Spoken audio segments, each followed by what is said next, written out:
La vengeance résout rarement les problèmes, mais c'est vrai que ça procure une certaine satisfaction de se venger. Vous aimez prendre mon déjeuner? Alors appréciez le message cinglant que je vais laisser sur ce post-it. Cependant, toutes les vengeances ne se planifient pas de la même manière. Bien que je sois un grand admirateur des messages passifs-agressifs, ils ne sont pas comparables au fait de faire arrêter quelqu'un, de lui faire perdre des millions de dollars ou de détruire toute sa vie en une seule révélation. Ceci étant dit, rangez vos post-it et vos remarques spirituelles, parce qu'on va découvrir d'autres récits de vengeance qui ont causé des dégâts considérables.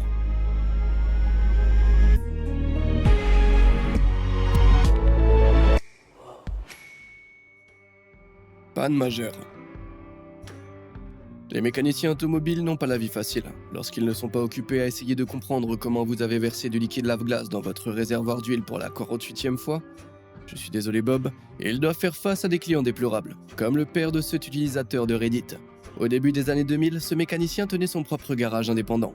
Un jour, un homme est arrivé avec une décapotable d'apparence coûteuse dont la transmission devait être réparée. Il a fallu un certain temps pour la démonter, la réparer et la remonter, mais notre mécanicien a accompli le travail. Cependant, au moment de payer, Mister Décapotable s'est soudainement retrouvé dans l'incapacité de le faire. Il a proposé de payer la moitié maintenant et l'autre moitié dans une semaine environ. Étant un homme honnête dans une petite ville, notre mécanicien a accepté. Mais quelques semaines ont passé et Mister Cabriolet était introuvable. Au bout de 2 mois, notre mécanicien l'a appelé pour lui demander quand il payerait le reste de sa facture. Et voici le plus surprenant. Mister Cabriolet a simplement répondu qu'il ne paierait pas. Il n'y avait rien à redire sur les réparations, mais maintenant qu'il avait sa voiture, il ne voyait pas pourquoi il devait payer le reste. Au début, notre mécanicien s'est mis en colère, mais il a ensuite décidé de faire un exemple de Mister Cabriolet.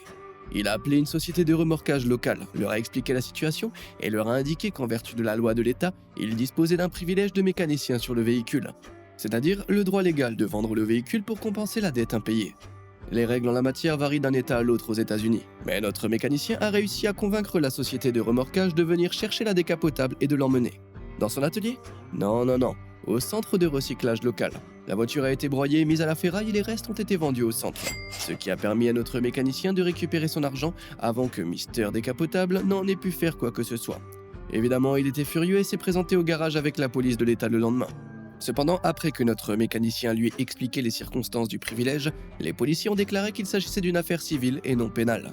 Et lorsque Mister Cabriolet a tenté de poursuivre notre mécanicien en justice, le juge a rejeté l'affaire. La morale de cette histoire, veuillez régler vos mécaniciens, à moins que vous ne préfériez que votre voiture soit transformée en ferraille. Chers frères, on connaît tous cette personne qui a l'habitude de détourner l'attention de la journée spéciale d'autrui pour la concentrer sur elle-même. Votre fête d'anniversaire, eh bien, elle vient d'obtenir une promotion. Votre grande annonce, eh bien, elle vient d'acheter une nouvelle voiture. Ah, vous inquiétez pas, vous n'êtes pas le seul. Un utilisateur de Reddit que nous appellerons Ben avait un jeune frère appelé Todd, qui devait absolument être le centre d'attention quelle que soit l'occasion. À tel point que lors de la fête prénatale organisée pour leur sœur, Todd et sa petite amie ont annoncé qu'ils attendaient un enfant. Franchement, organisez votre propre événement, non? Mais il ne s'est pas arrêté là. La veille du mariage de Ben, un reçu pour une bague coûteuse est tombé de la poche de Todd. Il était clair qu'il avait l'intention de demander sa petite amie au mariage pendant le grand jour de Ben. Ben l'a exclu de la fête du marié, mais Todd s'est mis à pleurer en disant que c'était injuste et qu'il ne ferait jamais de demande pendant le mariage de quelqu'un d'autre. Ben l'a donc autorisé à venir au mariage en tant qu'invité, mais elle a averti que s'il tentait quoi que ce soit, il le regretterait. Et bien sûr, pendant la danse perfide de sa nouvelle épouse, Todd s'est mis à genoux et a demandé à sa petite amie en mariage devant tout le monde. Cependant, Ben n'était pas en colère. En fait, il était enthousiaste. En effet, alors que Todd était en train de voler la vedette, une invitée enceinte s'est approchée et a commencé à faire une scène. Elle cria à Todd de lui avoir menti, pleurant et affirmant qu'elle était enceinte de son enfant. Elle a même appelé son téléphone prouvant qu'ils avaient été en contact. Désemparée, la petite amie de Todd a jeté la bague et est partie en larmes. Ben était également en larmes, mais de rire. Avec l'accord de sa future épouse, il avait engagé une femme pour qu'elle se fasse passer pour la maîtresse de Todd. Lui avait demandé d'être présente au mariage et de réagir si elle le voyait faire sa demande en mariage. Ben lui avait même donné son numéro pour que ce soit plus convaincant.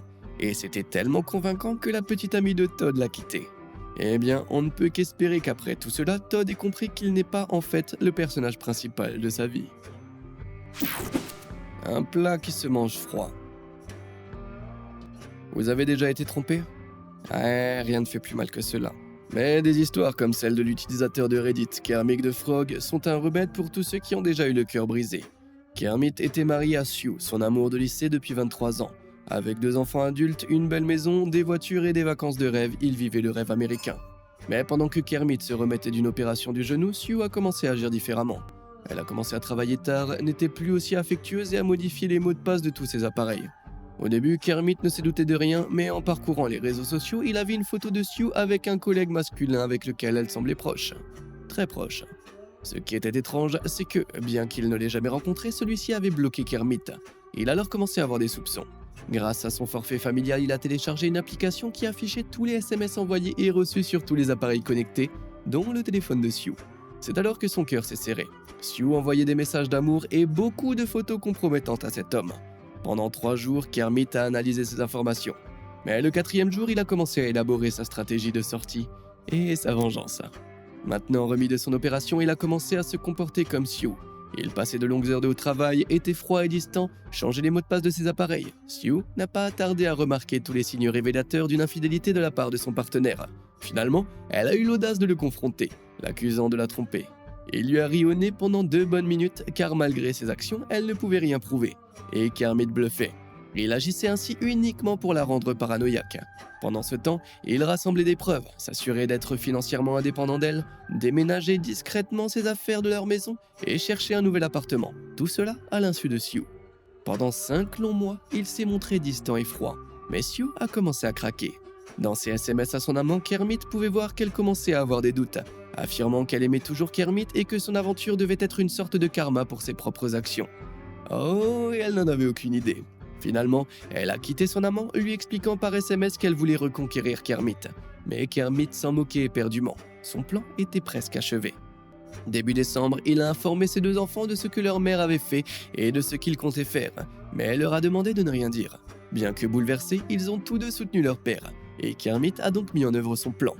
Tôt le matin de Noël, pendant que Sue dormait, il a laissé sur son oreiller un épais classeur imprimé contenant tous les messages qu'elle avait envoyés à son amant au cours des 8 derniers mois, ainsi que la carte de visite de son avocat et une note disant « Joyeux Noël ». Ouais, impitoyable. Mais c'est pas tout. Le classeur n'était que l'un des autres 14 qu'il avait envoyés à tous ses amis, à sa famille et même à son lieu de travail. Sur ce, il a coupé tout contact avec elle. Au cours des 2 semaines suivantes, la vie de Sue s'est effondrée. Sa famille, ses amis lui ont tourné le dos. Kermit a obtenu un divorce sans contestation, et bien qu'il lui ait laissé la maison, il a récupéré leur chalet dans les bois et a progressivement vidé leur compte joint afin qu'elle ne puisse plus réclamer un centime. Et pour couronner le tout, Sue et ses amants ont été mis à pied, puis licenciés peu après avoir enfreint les règles relatives aux relations entre collègues. Si jamais tu te fais tromper, je sais qui appeler pour planifier ta vengeance. Par Cold. En matière d'histoire de vengeance, ce sont toujours celles qui tournent autour de conflits de stationnement qui vont le plus loin. À titre d'exemple, l'utilisateur Reddit Brightrick a publié une histoire de vengeance liée au stationnement qui a été servie de manière très froide. Au début des années 2000, la famille de Rick possédait 2 complexes d'appartements dans la banlieue de Chicago. Ils vivaient dans certains des appartements, louaient des autres et possédaient un parking pouvant accueillir environ 16 voitures, ce qui était largement suffisant pour eux et leurs locataires. Cependant, un jour, des voitures qui n'appartenaient ni à la famille ni aux locataires ont commencé à se garer sur le parking. Rick a bloqué l'une des voitures et a appelé une société de remorquage, mais le propriétaire est soudainement arrivé et a traversé le jardin et les buissons de Rick pour s'en aller. Agacé, Rick a engagé une société de remorquage locale, leur a demandé de mettre en place des panneaux avertissant les gens que toute voiture sans permis de stationnement serait remorquée, et on est resté là. Cependant, un soir de réveillon glacial, Rick est rentré tard chez lui et a découvert que toutes les places du parking étaient occupées par des voitures n'appartenant ni à sa famille, ni à ses locataires. Il y avait tellement de voitures qu'elles débordaient du parking et s'alignaient le long des routes, bloquant toutes les entrées des immeubles de Rick. Quelqu'un a organisé une fête, mais après vérification, il s'est avéré qu'il ne s'agissait d'aucun de ses résidents. Il a contacté la société de remorquage, mais celle-ci était trop occupée. Il a donc décidé de prendre les choses en main. Il a rapidement rassemblé 3 de ses arroseurs de pelouse, les a fixés au robinet de sa buanderie et a fait couler de l'eau chaude. Comme la température était inférieure à 0 degré, l'eau chaude a empêché les tuyaux de geler. Mais dès que l'eau a touché les voitures et les trottoirs, une épaisse couche de glace a commencé à se former. Il a déplacé chacun des arroseurs toutes les demi-heures environ, s'assurant que la glace s'infiltre entre les joints des fenêtres, les poignées et même les serrures. Une fois que toutes les voitures ont été complètement recouvertes d'une couche de glace solide, Rick a tout rangé et allé se coucher. À 4 heures du matin, Rick a été réveillé par un groupe de personnes qui semblaient avoir très froid et qui frappaient furieusement à sa porte et sonnaient à sa sonnette. Ils ne pouvaient pas entrer dans leur voiture à cause de toute la glace. Apparemment, toutes ces personnes avaient été invitées à se garer ici par leur ami qui possédait un immeuble à quelques pâtés de maison de là, et le même homme qui avait roulé sur la pelouse de Rick plus tôt dans l'année. Rick s'est contenté de sourire et de leur montrer tous les panneaux, leur disant de déplacer leur voiture ou de se faire remorquer, sachant très bien qu'ils ne pouvaient pas y accéder. Les policiers sont arrivés peu après, riant de la situation, puis, avec l'accord de Rick, ont verbalisé toutes les voitures garées illégalement qui ont ensuite été remorquées. Quelle façon de commencer la nouvelle année! Une transition professionnelle. Ah, la belle famille. Certaines sont agréables, d'autres moins, et certaines sont carrément désagréables. Comme l'a découvert l'utilisateur de Reddit LivingBunch6371. Il y a quelque temps, à seulement 18 ans, la belle-sœur de Living Bunch a révélé son identité de femme transgenre. Et comme les personnes aimantes et attentionnées qu'ils étaient manifestement, ses parents l'ont immédiatement mise à la porte et lui ont refusé l'accès à la voiture qu'il lui avait achetée et à son argent qui se trouvait sur leur compte joint. Elle a donc dû marcher 13 km tard dans la nuit rejoindre la maison de Living Bunch. Stupéfait, le mari de Living Bunch a tenté de discuter avec ses parents farouchement conservateurs, mais ceux-ci sont restés inflexibles. Leur fille n'était plus la bienvenue chez eux en raison de son identité. Et tous ses biens, y compris l'argent qu'elle avait gagné en travaillant à temps partiel, lui appartenaient désormais. Ça ne convenait pas à Living Bunch, qui aimait sa belle-sœur quelle qu'elle soit. Elle et son mari souhaitaient couper tout lien avec la belle famille, ce qui lui a soudainement donné une idée. Son beau-père était propriétaire d'une petite entreprise, et son plus gros client était justement l'employeur de Living Bunch. Elle a raconté à son patron ce qu'il s'était passé, et, après réflexion, il a accepté de fermer le compte de son beau-père si elle trouvait un autre fournisseur proposant un tarif similaire. C'est là que les choses se sont compliquées. Son beau-père offrait un tarif très avantageux, pratiquement impossible à battre. Cependant, Living Bunch a exploré toutes les pistes possibles, et 6 mois plus tard, elle a finalement trouvé une autre entreprise proposant un tarif similaire. Pendant ce temps, son beau-père avait entrepris d'importants travaux de rénovation dans la maison familiale. Afin de s'assurer que cette perte soudaine de revenus ait un impact maximal, elle a attendu 1 mois supplémentaire lorsque les travaux étaient bien avancés, avant d'en informer son employeur. 1 mois plus tard, l'entreprise de son beau-père s'est soudainement effondrée. Il a dû se démener pour trouver de nouveaux clients et a fini par vendre la maison pour maintenir son entreprise à flot. Mais comme elle était à moitié rénovée, elle ne s'est pas vendue à un prix très élevé. La situation est devenue si difficile que ses beaux-parents ont dû demander de l'argent à d'autres membres de la famille. Cependant, après le traitement inhumain infligé à leur propre enfant, tous ont catégoriquement refusé. 8 ans plus tard, ils tentent toujours de se sortir du désastre de ce retour de karma dans lequel ils se sont fourrés. Et pour couronner le tout, la belle-sœur de Living Bunch prospère aujourd'hui. Il est assez ironique de constater que si les beaux-parents ne l'avaient pas chassé, ils auraient peut-être encore une maison. La cupidité. Rien ne déclenche mieux une dispute familiale que le sujet de l'héritage. Sérieusement, si vous souhaitez écourter votre Noël, il suffit de demander qui recevra la plus grande partie des biens de vos proches lorsqu'ils décéderont. Et vous verrez la journée entière partir en fumée. C'est un sujet tellement controversé que l'utilisateur Reddit 327 Nova a pu l'utiliser pour se venger de manière magistrale il y a plusieurs années. Nova avait un cousin cupide, manipulateur et avide d'argent qui comptait sur ses grands-parents fortunés pour tout. Cependant, Nova ne se souciait pas de l'argent. Il aimait simplement ses grands-parents et voulait passer du temps avec eux. Ainsi, lorsque sa grand-mère est décédée, Nova a emménagé avec son grand-père pour s'occuper de lui. Le cousin de Nova n'a pas apprécié cette décision, pensant qu'il essayait de s'attirer les faveurs et de s'approprier la majeure partie de l'héritage. Un jour, Nova est rentré chez lui et a découvert qu'un des enfants de son cousin avait apparemment trouvé une arme chargée et joué avec. Une arme que le grand-père de Nova lui avait confiée. Nova connaissait les règles de sécurité relatives aux armes à feu et jura qu'il ne laisserait jamais une arme à feu traîner, encore moins une arme chargée. Bien que son grand-père le crût, il demanda à Nova de déménager jusqu'à ce que les choses se calment. Tout à coup, tout devint clair. Le cousin de Nova l'avait piégé pour l'écarter dans l'espoir de se rapprocher du portefeuille de son grand-père. Nova s'efforça de réparer sa relation avec son grand-père, mais 1 mois plus tard, celui-ci décéda malheureusement. Nova était dévastée. Après les funérailles, le testament fut lu, et c'est alors que Nova remarqua une formulation très spécifique. Elle était complexe, mais se résumait à « Si quelqu'un tente de réclamer plus que ce qui lui a été donné, il n'obtiendra rien ». Soudain, Nova eut une idée parfaite pour se venger. Plus tard dans la journée, elle appela son cousin et lui mentionna avec désinvolture que tous les bijoux de sa grand-mère seraient donnés à une vente aux enchères caritatives. Incapable de résister, le cousin se rendit immédiatement en voiture chez ses grands-parents et commença à remplir des boîtes à chaussures de tous les bijoux qu'il pouvait trouver, espérant que personne ne s'en apercevrait avant qu'il ne soit donné. Alors qu'ils s'affairaient, le père de Nova et l'avocat de la famille entrèrent dans la maison pour régler les dernières formalités administratives et surprirent le cousin en flagrant délit, en train de s'enfuir avec 4 boîtes à chaussures remplies de bijoux. Nova savait que l'avocat devait venir ce jour-là et avait tendu un piège pour que le cousin se présente au moment le plus compromettant. Grâce à sa propre cupidité, le cousin n'a jamais reçu un seul centime de l'héritage. Je sais pas combien il restait à Nova, mais cette histoire n'a pas de prix. Incident lié au handicap. Il existe un cercle spécial de l'enfer pour les personnes qui utilisent les places de stationnement réservées aux personnes handicapées alors qu'elles ne sont pas elles-mêmes handicapées. Vous pensez que la communauté des personnes handicapées n'a pas déjà assez de difficultés ? Eh bien, au début des années 90, le père de l'utilisateur de Reddit, Drumhead, était un résident handicapé de Floride qui a pris sa revanche avec style. Il s'était arrêté devant son magasin local et s'apprêtait à se garer sur la place réservée aux personnes handicapées lorsqu'une femme au volant d'une Porsche rouge vive s'y est engouffrée. Il a baissé sa vitre et lui a dit qu'il devait se garer là en lui montrant sa carte de stationnement pour personnes handicapées. Mais elle lui a simplement répondu « Vous n'avez pas l'air handicapé » et est entré dans le magasin. Premièrement, tous les handicaps ne sont pas visibles. Et deuxièmement, cette remarque incroyablement ignorante allait lui coûter très cher. Le père de Drumhead est sorti de sa voiture et a retiré les bouchons des 4 pneus de la Porsche avant de se garer suffisamment loin pour entendre ce qui allait se passer. Au bout d'un moment, la femme est revenue du magasin et a découvert que ses 4 pneus étaient complètement à plat. Elle s'est mise à crier que sa Porsche avait été vandalisée et a demandé aux employés du magasin d'appeler la police.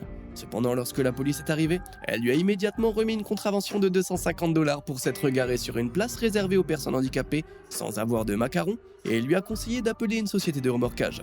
Une fois qu'ils sont partis, le père de Drumhead a fait demi-tour et a crié « Vous n'avez pas l'air handicapé, mais votre voiture oui », avant de repartir. C'est ce qu'on appelle une réplique cinglante. Farisphère. Les chauffeurs de taxi n'ont pas un travail facile. Entre les passagers en état d'ébriété et les incidents imprévisibles à l'arrière du véhicule, c'est un métier qui peut être éprouvant. Cependant, la grand-mère de l'utilisateur Reddit de Windaigo, qui était chauffeur de taxi, ne tolérait pas les comportements inappropriés. Dans les années 1970, elle était chauffeur de taxi à Newcastle, en Angleterre. Un soir, elle a pris un client et l'a déposé, mais lorsqu'elle lui a demandé de payer, celui-ci a tenté de s'enfuir sans régler la course. Malheureusement pour lui, cette femme n'était pas disposée à rentrer les mains vides. Le voyant tenter de s'enfuir, elle a accéléré et lui a roulé sur le pied avant de se garer dessus. Hurlant et pleurant, le fraudeur a tout de même refusé de la payer. La police est rapidement arrivée sur les lieux et après avoir écouté son récit, les agents, sans aucune compassion pour le client, ont fouillé ses poches et lui ont remis l'argent qu'il devait. Ils lui ont ensuite demandé poliment de descendre du pied du client avant de le laisser partir. Mais sa soirée s'est terminée là ? Pas du tout. Quelques heures plus tard, alors qu'elle attendait dans une station de taxi pour une nouvelle course, 2 hommes se sont approchés de sa vitre, soutenant un homme qui boitait. Le voleur de tout à l'heure. Il lui a fallu un moment pour le reconnaître, mais lorsqu'il l'a fait, les insultes ont fusé. Elle a expliqué avec courtoisie à ses amis qu'il avait déjà essayé sans succès de la voler. Elle leur a ensuite proposé de les prendre, mais ce voleur allait devoir trouver un autre taxi. Consternés par le comportement de leur ami, les 2 hommes sont montés dans le taxi, laissant le voleur bouche bée sur le trottoir. Elle a ensuite mis en œuvre la dernière partie de sa vengeance en sortant du taxi et en criant aux autres chauffeurs de taxi de la file de ne pas prendre le voleur avant de repartir. Je parie que c'était une marche de la honte qu'il n'oubliera jamais. Ne vous frottez pas à grand-mère. Il y a des individus peu recommandables, il y a des personnes peu scrupuleuses, et puis il y a ceux qui s'en prennent aux personnes âgées, comme ces 2 individus peu recommandables. Selon cette histoire publiée sur Reddit, quelqu'un connaissait une gentille vieille dame de leur église locale. Elle était infirmière à la retraite, n'avait jamais été mariée et n'avait pas d'enfant, mais elle avait une famille sous la forme de sa nièce et de son neveu. Un jour, elle a été victime d'une grave crise cardiaque et a été transportée d'urgence à l'hôpital. On ne pensait pas qu'elle survivrait, mais avant qu'elle ne rende officiellement l'âme, sa nièce et son neveu ont décidé d'agir comme si c'était le cas. Ils se sont rendus à son appartement et ont commencé à emporter ses biens, y compris tout son cristal et son argenterie. Le seul problème, c'est que malgré son pronostic fatal, elle a survécu. Et quand elle est rentrée chez elle, ses meubles, ses ustensiles et même sa vaisselle avaient disparu. Qui pourrait voler une vieille dame comme elle ? Ils auraient tout aussi bien pu lui prendre son sac à main sur son lit d'hôpital. Ses voisins n'ont pas tardé à l'informer qu'ils avaient vu sa nièce et son neveu Cupide emporter toutes ses affaires. Ils ont nié avec véhémence et elle n'a jamais porté plainte. Quelques années plus tard, elle est finalement décédée. Mais après sa crise cardiaque, elle avait apporté quelques modifications à son testament. Avant le vol, tout devait être légué à sa nièce et à son neveu bien-aimé. Désormais, ils ne recevraient chacun qu'$1 et le reste de sa succession irait à l'église. Ah, et combien valait sa succession ? Bah, une petite modeste somme de 9 millions de $. Ouais, là j'espère que la vaisselle en valait la peine, bande d'ingrats. La stratégie de la pizza gratuite. Saviez-vous que j'ai été livreur de pizza? Ouais, c'était un travail plutôt agréable. Mon employeur était sympa, le salaire était correct et j'avais droit à une pizza gratuite à chaque service. J'ai vu un rêve. Cependant, ce rêve peut rapidement se transformer en un cauchemar si les clients se comportent de manière inappropriée, comme l'a découvert l'utilisateur de Reddit DemonMaster2162. En 2004, ce livreur de pizza livrait une pizza à une maison lorsqu'une femme a ouvert la porte dans son plus simple appareil. Déconcerté, DemonMaster a essayé de rester calme et lui a simplement indiqué le prix afin qu'elle le paye et puisse partir. Mais elle a refusé, affirmant que comme elle lui avait offert un spectacle, elle voulait une pizza gratuite. Calme, il lui a répondu qu'il ne pouvait pas offrir la pizza gratuitement, car elle n'était pas le responsable. Elle s'est alors mise à se comporter de manière excessive et a exigé de parler à son responsable, se sentant apparemment lésée. Même si c'était elle qui avait ouvert la porte sans aucun vêtement, bien sûr. Elle a donc appelé la pizzeria, expliqué la situation et raccroché avec suffisance. Quelques instants plus tard, DemonMaster a reçu un appel sur son téléphone portable de son responsable, lui demandant de revenir avec la pizza et d'appeler la police. Pourquoi? Pour non-paiement? Non, a répondu son responsable, pour outrage à la pudeur. DemonMaster a donc appelé la police devant cette Karen. Elle pensait qu'il bluffait, mais lorsqu'ils sont arrivés et ont pris sa déposition, elle a paniqué et a tout nié. Cependant, après que le gérant eut confirmé sa déclaration, car elle l'avait appelé pour exiger des pizzas gratuites parce qu'elle était nue, elle a finalement admis avoir menti aux policiers, ce qui constitue un délit très grave, à savoir le parjure. Espérons qu'elle n'ait pas tenté de persuader la juge de la laisser partir sans sanction. Je pense pas que les tribunaux soient prêts pour un tel spectacle. Toy Boys. La seule chose qui est pire que d'être trompé, c'est de rencontrer la personne avec laquelle on est trompé. Ça renforce vraiment le complexe d'infériorité. Cependant, l'utilisateur de Reddit PurePepper3666 a connu le problème inverse. Il y a plusieurs années, la petite amie de Pepper lui a annoncé qu'elle le trompait, et pour aggraver la situation, elle lui a dit que pour qu'ils restent amis, il devait simplement grandir et accepter la situation. Au départ, comme il voulait rester ami avec elle, Pepper a accepté. Mais elle a continué à lui envoyer des photos d'elle et de son nouveau petit ami en train de se pécoter comme une véritable sadique. Blessé et déprimé, Pepper a essayé de reprendre sa vie en main de manière raisonnable et saine. Avec une thérapie? Non, avec une Tinder. Mais alors qu'il swipait à gauche et à droite, il est tombé sur un visage très familier. Oh surprise, c'était le nouveau petit ami de son ex-petit ami, celui avec qui elle l'avait trompé et avec qui elle sortait toujours. Réalisant qu'il pouvait se venger, il l'a swipé à droite et matché avec lui. Les deux ont commencé à discuter et il a révélé qu'il était bisexuel et qu'il ne savait pas qui était Pepper. Leurs conversations sont devenues de plus en plus coquettes et après quelques semaines et quelques rendez-vous, il est tombé profondément amoureux de Pepper tout en restant en couple avec sa petite amie. Finalement, Pepper lui a dit que s'il était sérieux au sujet de leur relation, il devait quitter sa petite amie pour de bon. Peu après, Pepper a reçu des messages de son ex complètement désemparé, lui disant qu'elle venait d'être quittée et qu'elle regrettait de l'avoir quitté. Pour porter le coup de grâce, Pepper lui a alors envoyé un selfie de lui et de son désormais ex-petit ami, l'air très amoureux avec le message « Ton petit ami? Tu veux dire ce type ?» Après cela, il a tout détruit et a également quitté son nouveau petit ami. Tout cela n'étant qu'une mise en scène. Il déteste les infidèles et s'était dit qu'il pourrait se venger des deux en les montant l'un contre l'autre, et ça a fonctionné. Moralité de l'histoire, les infidèles ne gagnent jamais. Laquelle de ces histoires vous a procuré le plus de satisfaction? Avez-vous vous-même des histoires de vengeance extrême à raconter? Dites-le moi dans les commentaires ci-dessous, et comme d'habitude et jusqu'à la prochaine fois, merci de nous avoir suivis.